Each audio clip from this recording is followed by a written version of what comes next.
First Technos 2217 అందరికి స్వాగతం. మీరు డేట్ వచ్చేసరికి జూలై 30, 2026 టైం వచ్చేసరికి 4 PM అవుతుంది. ఇప్పటి వరకున్న న్యూస్ అయితే ఇవి. ఫస్ట్ వచ్చేసరికి చైనా ఒక అరుదైన ఘటన సాధించిందని చెప్పొచ్చు. ఎందుకంటే యూఎస్ఏ చైనాని బ్లాక్ చేయాలని చెప్పేసి కంప్లీట్‌గా అంటే చిప్ మ్యానుఫ్యాక్చరింగ్‌లో కొద్దిగా వెనక్కి నెట్టాలని చూసింది 2022లో. యాక్చువల్‌గా అయితే ఏఎస్ఎంఎల్ అని చెప్పి కంపెనీ ఉంటది. ఇది వచ్చేసరికి నెదర్లాండ్ చెందిన కంపెనీ. వీళ్ళు ఏం చేస్తారంటే మన చిప్ సెట్ ఉంటది కదా! దానికి సర్క్యూట్ డ్రా చేస్తుంటారు. మిషనరీ వాళ్ళ దగ్గర అయితే ఉంటది. వీళ్ళు అప్ టు 2 నానోమీటర్ వరకు మొత్తం వీళ్ళ టెక్నాలజీ అయితే ఉంది. వీళ్ళేం చేశారంటే చైనాకి వీళ్ళే మిషన్స్ తయారు చేసేది ఏఎస్ఎంఎల్ కంపెనీ. వీళ్ళు చైనాకి మిషన్స్ ఇవ్వడం బ్లాక్ చేసేసారు. ఎందుకంటే అమెరికా ఆర్డర్ ఇచ్చిందన్నమాట. చైనాకి ఇవ్వొద్దు అని చెప్పేసి. వాళ్ళెక్కడ ముందుకెళ్ళిపోతారో వీళ్ళకన్నా అని చెప్పేసి. అప్పుడు 2020లో పాపం బ్లాక్ చేసేసారు. యాక్చువల్‌గా చైనా ఓన్‌గా ఈ మిషన్స్ తయారు చేసుకోవాలి. వీళ్ళ మీద డిపెండ్ అవ్వకుండా అంటే 2036 వరకు టైం పట్టిద్దని చెప్పేసి అంచనా అయితే ఏసారు. కాకపోతే చైనా ఇప్పుడే 2026 లోపే మిషన్ తయారు చేసిందిది. కాకపోతే వీళ్ళలాగా 2 ఎనం వరకైతే ఎళ్ళలేదు గానీ, వీళ్ళు మాక్సిమం 28 ఎనం నుంచి 7 ఎనం వరకైతే ఎళ్ళగలుగుతున్నారు. అంతకుమించి కిందకైతే ఎళ్ళట్లేదు. అండ్ ఈ కంపెనీ పేరొచ్చేసరికి యున్యాన్సంగ్. దీనికి హువావే బ్యాకప్ ఇస్తుంది. అండ్ చైనీస్ గవర్నమెంట్ కూడా బ్యాకప్ ఇస్తుంది. వీళ్ళిప్పుడు మిషన్స్ తయారు చేయడం కూడా స్టార్ట్ చేసేసారు. అండ్ ఫ్యూచర్‌లో వీళ్ళలాగే ఏఎస్ఎంఎల్ లాగా వీళ్ళు కూడా 2 ఎనం వరకు ఎళ్ళొచ్చు.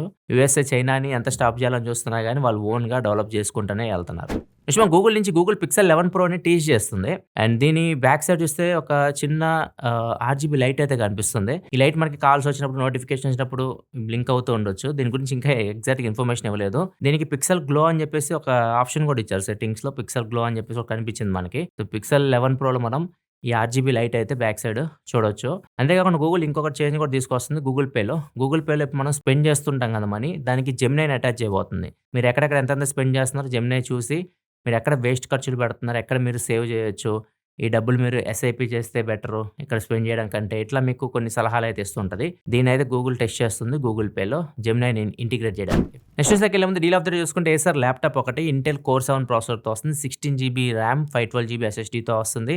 ఎన్విడియా గ్రాఫిక్ కార్డ్ కూడా ఉంది దీనిలో. 6 GB Nvidia RTX 3050 graphic card కూడా ఉంది. విండోస్ 11 ఆపరేటింగ్ సిస్టమ్ మీద రన్ అవుతుంది. దీని మీద రూ. 8,000 డైరెక్ట్ కూపన్ డిస్కౌంట్ వస్తుంది. రూ. 81,990 డీల్ ప్రైస్. అండ్ ఒకవేళ మీ దగ్గర ఫ్లిప్‌కార్ట్, యాక్సిస్ బ్యాంక్ ఉంటే ఇంకా ఎక్స్ట్రా రూ. 4,000 డిస్కౌంట్ అయితే వస్తుంది. ఒకవేళ మీరు డీల్ చెక్ చేయాలనుకుంటే ఇంకా ప్రొడక్ట్ ట్యాక్స్ ఉంటే దగ్గర నుంచి చెక్ చేయొచ్చు. 2027లో మనం ఎక్కువగా ఏజెంటిక్ ఫోన్స్ అయితే చూస్తాము. గూగుల్ ఆల్రెడీ వాళ్ళ స్పార్క్ ఏజెంట్ గురించి అనౌన్స్‌మెంట్ చేసింది. అండ్ వీళ్ళు కూడా ఒప్పో కూడా ఒక ఏజెంట్ అయితే తయారు చేస్తుంది. షవో అని చెప్పేసి వీళ్ళ ఏజెంట్ పేరు. చైనీస్ పేరు ఇది. మరి గ్లోబల్‌గా తీసుకొస్తే వేరే పేరుతో తీసుకొని రావచ్చు. వీళ్ళు కూడా ఏజెంటిక్ ఫీచర్స్ అయితే టెస్ట్ చేస్తూ ఉన్నారు. ఒప్పో తీసుకొచ్చిందంటే ఇవే మనం వన్ ప్లస్‌లో చూడొచ్చు, రియల్‌మీలో చూడొచ్చు. ఇప్పుడు అందరూ కలిసిపోయారు కాబట్టి సాఫ్ట్‌వేర్ పరంగా ఏజెంట్‌ని మనం వన్ ప్లస్, రియల్‌మీలో కూడా చూడొచ్చు. అండ్ ఈ ఏజెంటిక్ ఫోన్స్ ఏం చేస్తాయో తెలిసిందే మీకు. నువ్వే ఆల్రెడీ ఏజెంటిక్ ఫోన్ లాంచ్ చేసేసింది. అండ్ గూగుల్ కూడా వాళ్ళ ఫోన్స్‌లో ఏజెంటిక్ ఫీచర్స్‌ని యాడ్ చేయడానికి చూస్తుంది. అంటే మన పనులు అదే చేస్తా ఉంటది. మీరు టికెట్ బుక్ చేయడం గాని, లేకపోతే ఈమెయిల్స్ చేయడం గానివ్వండి, ఇవన్నీ ఏజెంటే చూసుకుంటది. మీరు జస్ట్ దానికి కమాండ్ ఇస్తే చాలనమాట. ఫ్యూచర్ మొత్తం 2027లో మీరు మాక్సిమం ఇదే చూస్తారు. ఏజెంటిక్ ఫోన్స్ అయితే చూస్తారు. Agentic phones. వివో కూడా వర్క్ చేస్తుంది. వివో ఏజెంట్ వచ్చేసరికి బ్లూ హార్ట్ అని చెప్పేసి వర్క్ చేస్తుంది. ఇది ఒకవేళ వర్క్ చేయకపోతే మాత్రం వీళ్ళు నుబియా నుంచి గాని, లేకపోతే డీప్ సీక్ నుంచి గాని వీళ్ళు థర్డ్ పార్టీని తీసుకొచ్చి దీనిలో ఇంటిగ్రేట్ చేసే విధంగా కూడా చూస్తున్నారు. వీళ్ళది కరెక్ట్ వర్క్ అయితే ఓకే. లేకపోతే థర్డ్ పార్టీ వాళ్ళని ఇంటిగ్రేట్ చేస్తారు. నెక్స్ట్ మనకి హానర్ రోబోటిక్ ఫోన్ మనం చాలా రోజుల నుంచి చూస్తూనే ఉన్నాము. బాగా చక్కర్లు కొడుతుంది ఇంటర్నెట్‌లో. అండ్ ఇది ఆగస్ట్ 12వ తారీఖు అయితే వీళ్ళు అఫీషియల్‌గా లాంచ్ చేయబోతున్నారు. జూలై 28వ తారీఖు ఒక ఈవెంట్ అయితే కండక్ట్ చేశారు చైనాలో. దీన్ని జస్ట్ డిస్‌ప్లేకి తీసుకొచ్చారు. కెమెరా ఫీచర్స్, కెమెరా ఎలా వర్క్ అయిద్ది, మొత్తం అక్కడ డెమో అయితే ఇచ్చారు. ఈవెన్ దీని డీజే ఆస్మో పాకెట్‌తో కూడా టెస్ట్ చేసి గింబల్ మూవ్‌మెంట్ అవన్నీ చూపించారు కూడా. అండ్ దీని గింబల్ కెమెరా వచ్చేసరికి 200 మెగా పిక్సెల్ వరకు ఉంటది. దీనిలో మళ్ళీ పెరిస్కోపిక్ టెలిఫోటో లెన్స్ ఉంటాయి. Back side 200 mega pixel and 50 mega pixel wide angle camera ఉంటది. బ్యాక్ సైడ్ మొత్తం 3 కెమెరాస్ అయితే ఉంటాయి. మేజర్ హైలైట్ అంటే మాత్రం గింబల్ కెమెరా అని చెప్పొచ్చు. మనం డీజే ఆస్మో పాకెట్ తీసుకొని తిరుగుతూ ఉంటాం కదా! దానికి రీప్లేస్‌మెంట్‌గా ఈ ఫోన్ యూజ్ చేయొచ్చు. అండ్ ఈ ఫోన్ కాంపాక్ట్ సైజ్‌లో కూడా ఉంటది. 8 ఎలీట్ జెన్ 5 ప్రాసెసర్‌తో వస్తది.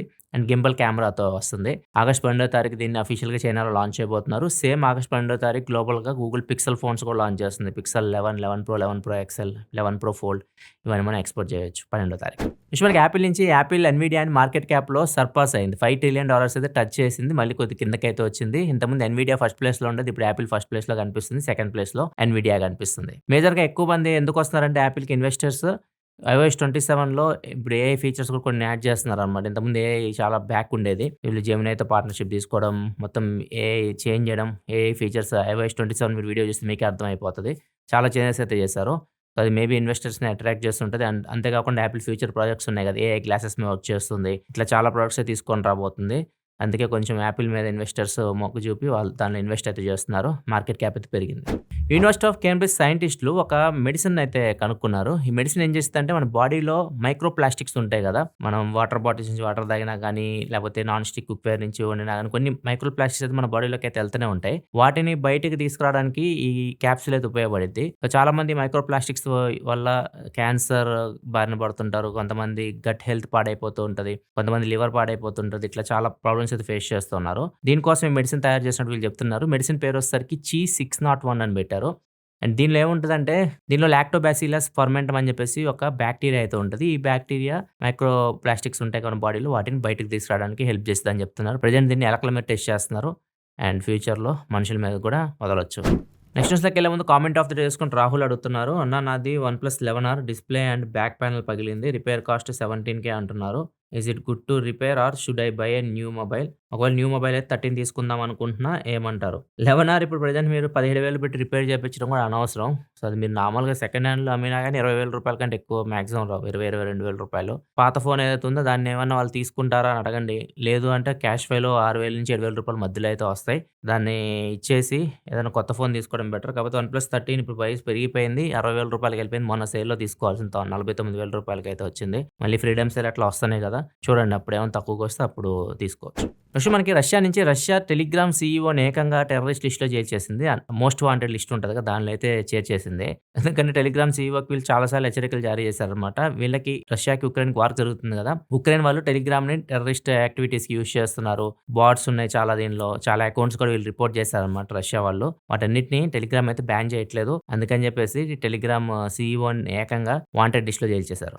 మీకు అందమైన ఫేస్ ఉంటే మీ ఫేస్ యూజ్ చేసుకొని మీరు డబ్బులు సంపాదించొచ్చు. ఇది ఇక్కడ కాదు చైనాలో ఒక వెబ్‌సైట్ క్రియేట్ చేశారు. వెబ్‌సైట్‌లో మన ఫేస్‌ని మనం అప్‌లోడ్ చేయొచ్చు. అప్‌లోడ్ చేసి మనం రేట్ ఇవ్వచ్చు దానికి. నా ఫేస్ రేట్ ఇంత అని చెప్పేసి చాలామంది రూ. 7,000 నుంచి రూ. 15,000 లోపు వాళ్ళు రేట్ ఫిక్స్ చేస్తున్నారు. ఈ వెబ్‌సైట్‌లో మన ఫేస్ అప్‌లోడ్ చేసి మనకు డబ్బులు ఎలా వస్తాయంటే ఏఐ కంపెనీస్ ఒకవేళ మన ఫేస్‌ని వాడుకోవాలి అనుకుంటే వెబ్‌సైట్ నుంచి వాడుకోవచ్చు.